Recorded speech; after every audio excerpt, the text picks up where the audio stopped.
Welcome to the Master Your Roles podcast.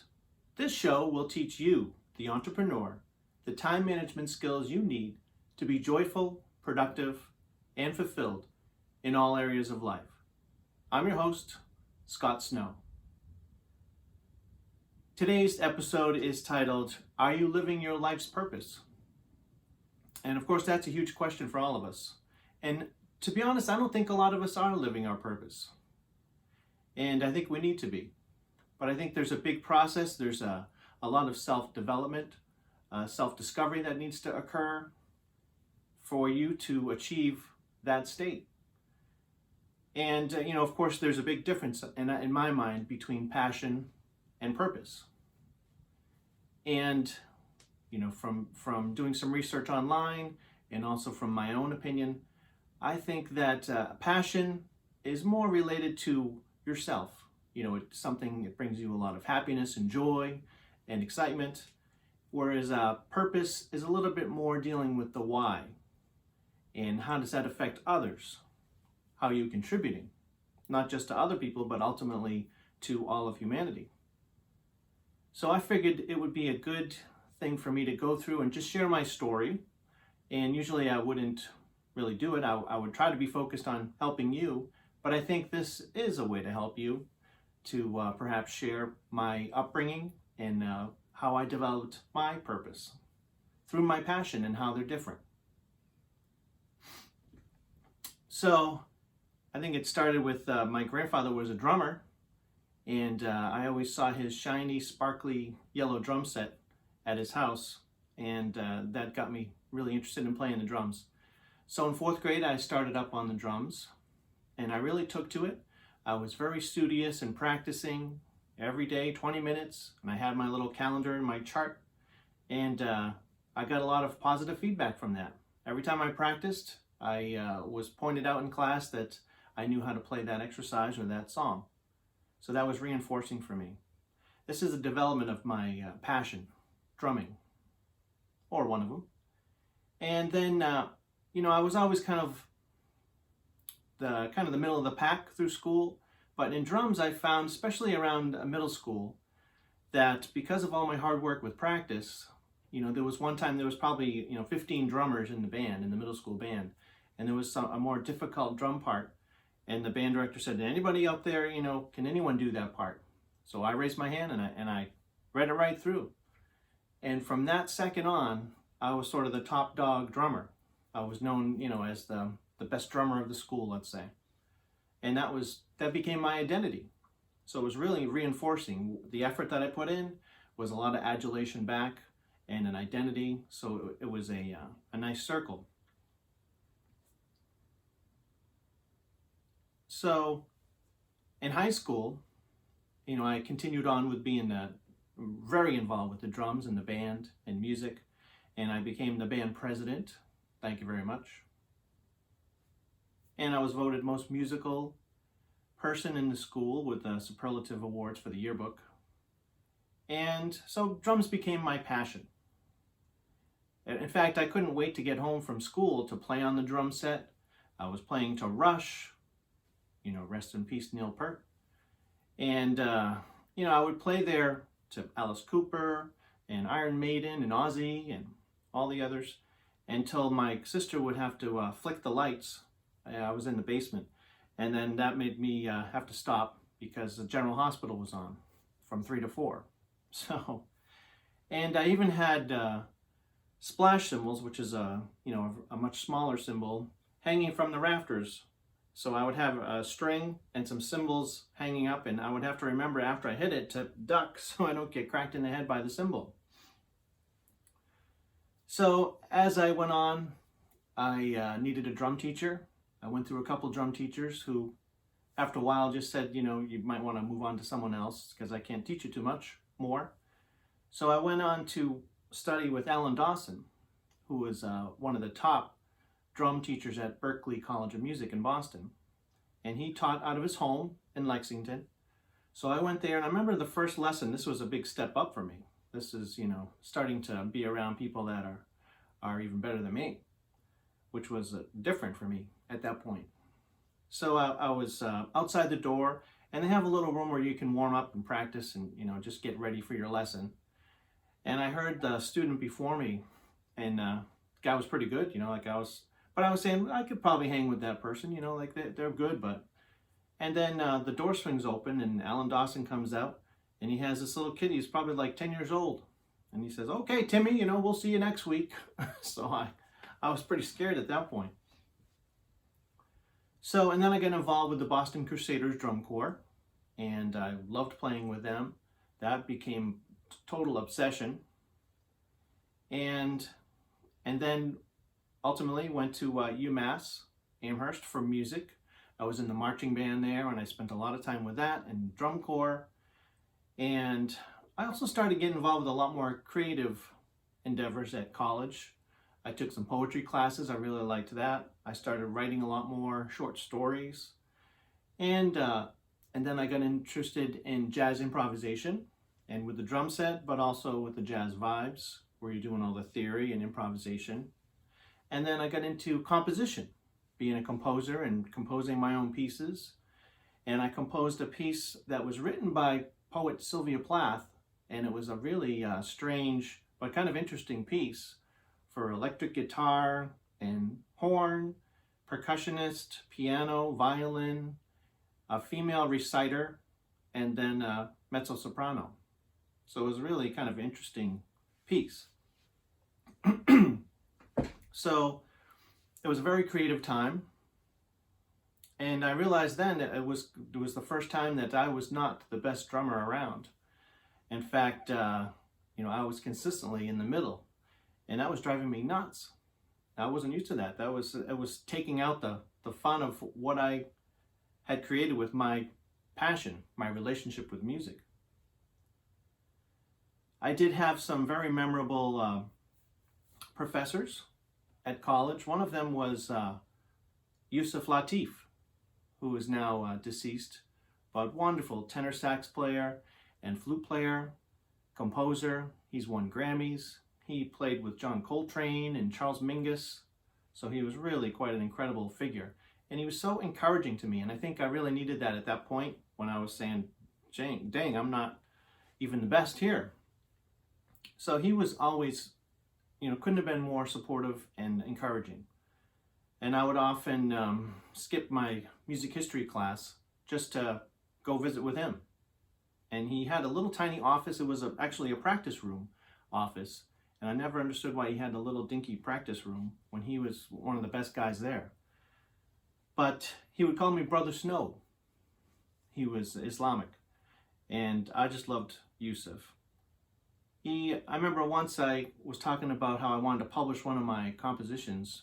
And the next week he brought a 7 or 8 page typed collection of publishers in New York City and England and all the biggest publishers.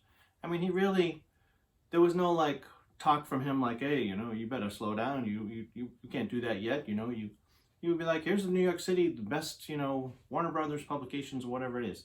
And so that was really helpful for me. That was a key for me. He helped me write a whole composition for orchestra, which I really shouldn't have been doing at that time when I was such a beginner at composition. And I remember one of the most memorable improv lessons he gave me. I was learning blues improv, and he was at the piano comping chords, and I was on the jazz vibes playing a solo. And I remember I would just try little ideas, and then he started to respond to it as I was doing it. I'd hear him go, mm-hmm, yeah, uh-huh, mm-hmm, you know, and even though I'm sure I wasn't slaying it, that really made an impact for me too, because then I was saying, hey, what I'm doing here has an effect with you right away. And I could see what I was doing. I'd do a little bit more of that to get more of those hms and ahs from Brother Lateef. And I loved that he called me Brother Snow. So he was fun. And then I studied composition at Amherst College with Louis Spratlin. And he really helped me because I was getting stuck with the traditional theory and harmony.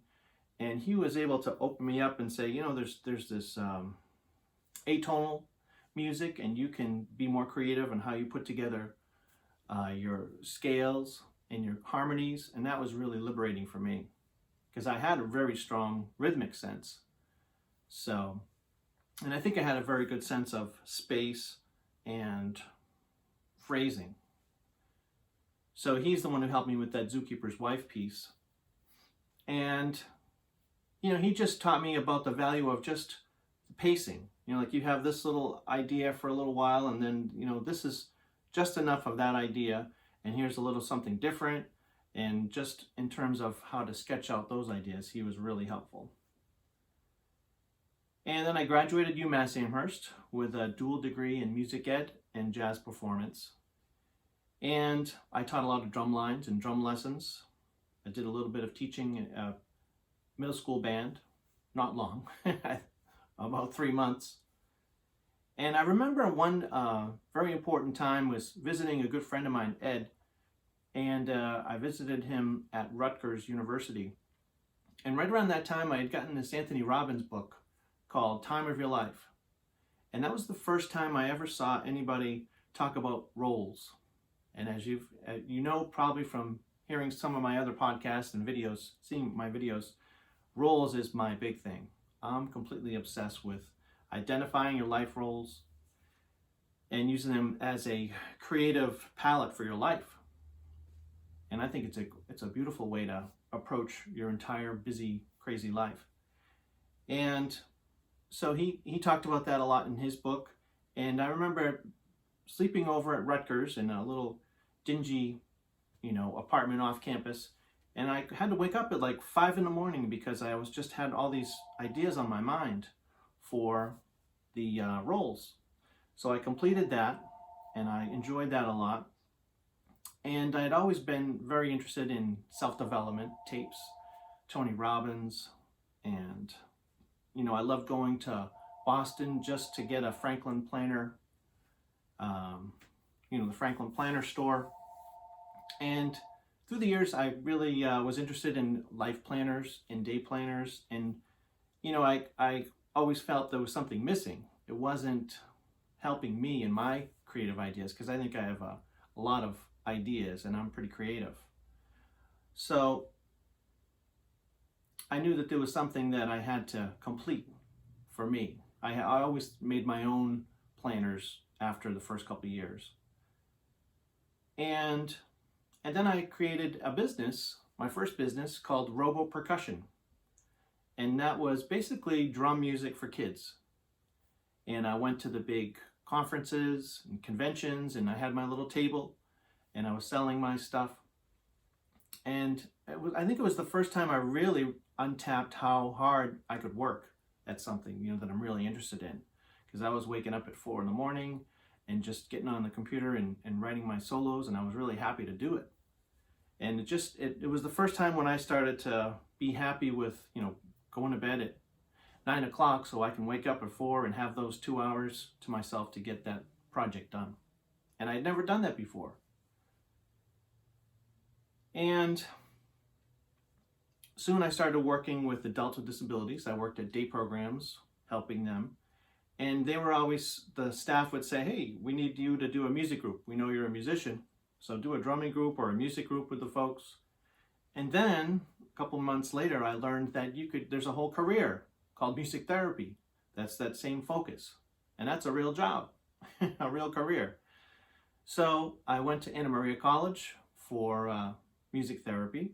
I did my internship at Westboro State Psychiatric Hospital.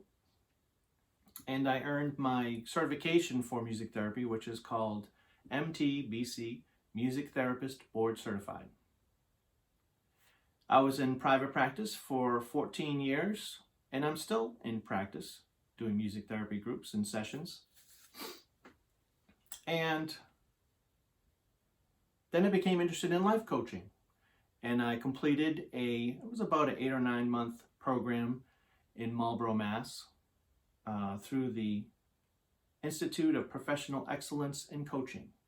And I got my certification for life coaching, certified professional coach. And that entails a lot of skills, social skills, soft skills, listening skills, planning skills with the client, really being focused on the client and leaving yourself out of it. And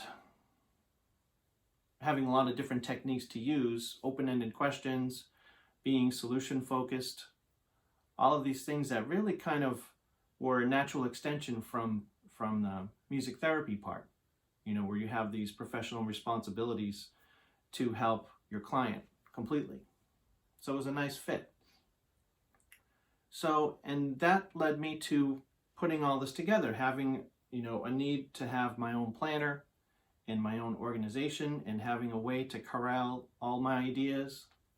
So this is where I developed the Master Your Roles system in business, and offering workshops and seminars. I've presented to colleges and coached individual professionals. And this is where I really started to say, hey, this is a passion now of my interest in time management and personal productivity and everything that related to that, creativity, and also helping others.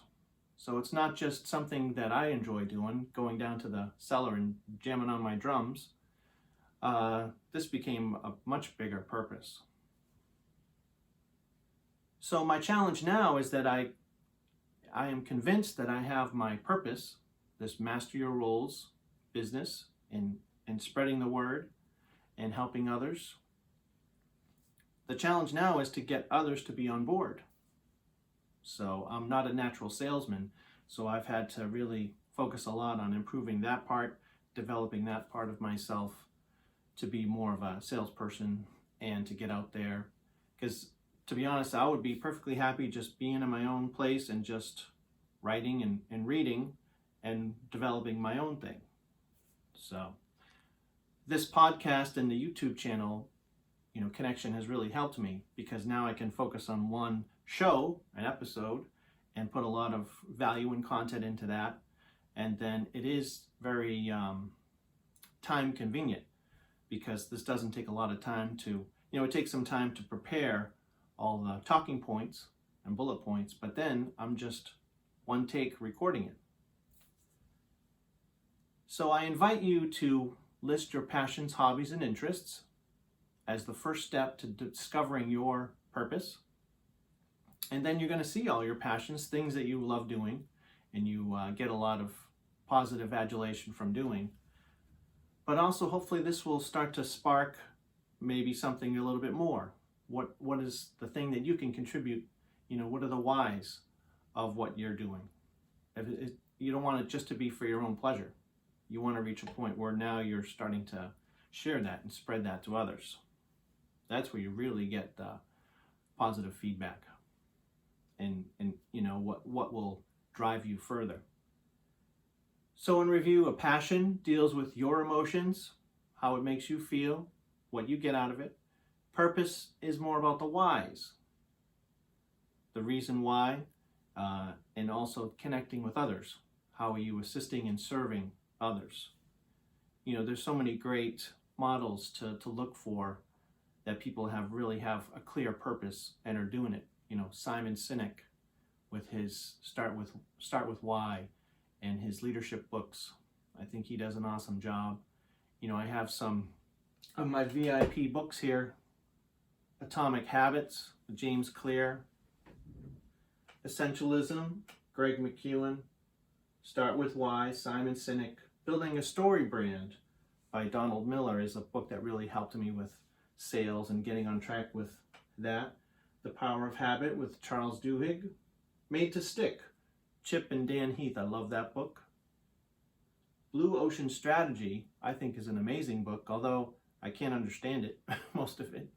I think they need another version written for the normal human beings and not a business whiz. And Good to Great, Jim Collins.